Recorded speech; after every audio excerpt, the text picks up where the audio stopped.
In 1803, a well-to-do German Mennonite farmer, Henry Overholt, sold his lucrative farm in Bucks County just outside of Philadelphia. He moved his family of 12 over the Allegheny Mountains to what was then the country's frontier of western Pennsylvania. Here, he established a new Overholt family farm at Jacobs Creek in the Laurel Highlands of Westmoreland County near Pittsburgh. They brought with them the traditions of German Mennonite farmers who practiced innovative farming techniques, which included responsible stewardship of the land, recycling waste back into the soil as fertilizers, even planting clover to put nutrients back into the soil, all while building an organized, structured community of people. Abraham Overholt, the 10th of Henry's 12 children, brought his loom with him to West Overton. Abraham was a skilled coverlet weaver and quickly established income for himself and the family, producing exceptional coverlets. Abraham would also tend to the farm's whiskey stills while toiling at his loom. Distilling whiskey was a common practice at most farms. It was often easier to make whiskey from their wheat, rye, and corn rather than haul it great distances to be sold. Whiskey was easier to haul and could literally be used as currency, but there was nothing common about the whiskey coming out of the Overholt stills in West Overton. The whiskey soon had a reputation for being the best in the whole region. In 1810, Abraham, who had become head of the family, decided to begin selling their famous Old Farm Pure Rye whiskey as a business. The whiskey produced at the Overholt distillery grew in popularity and profitability. In 1834, the family was able to build a grist mill on the farm property, eliminating the need to haul their grain elsewhere to be milled. Grains needed to be chopped before they could be cooked as mash, fermented, and distilled to make whiskey. As the distillery business continued to grow, Abraham built a new brick building to house the entire distillery in 1859.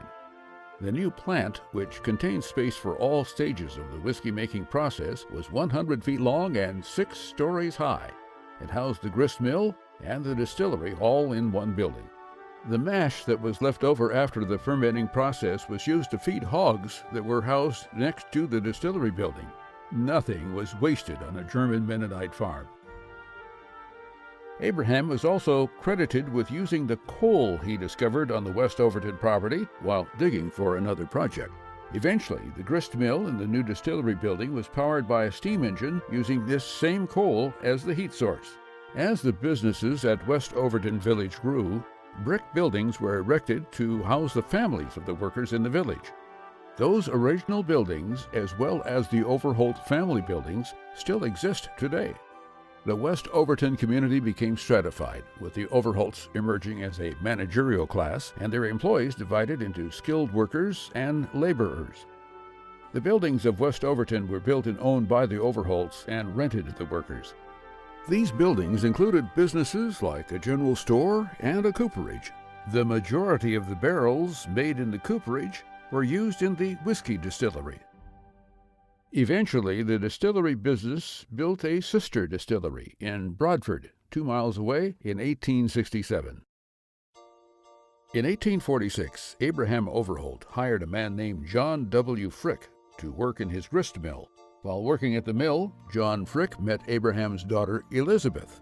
They were married in 1847. Henry, the second of their 6 children, was born on December 19, 1849, in the Spring House at West Overton, Pennsylvania. Henry Clay Frick spent the first 30 years of his life in West Overton.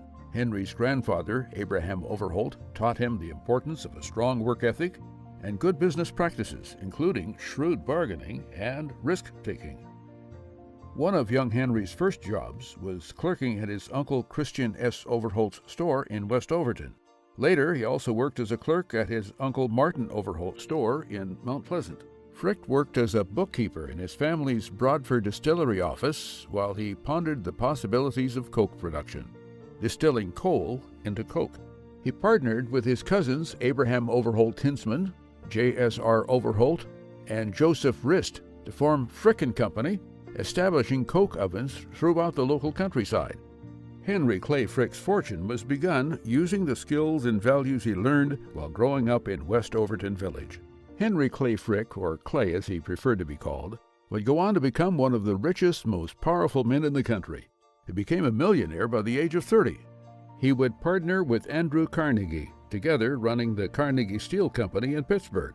In business, Henry often followed the blueprints for success he learned from his days in West Overton, controlling as much as possible of the steel-making process. Just as his grandfather, Abraham, had controlled as much of the whiskey-making process as possible. Henry's control included coal mining, coke production, even railroad transportation. Henry even stratified his employees between management, skilled laborers, and laborers. He married Adelaide Howard Childs Frick, and together they would have 4 children.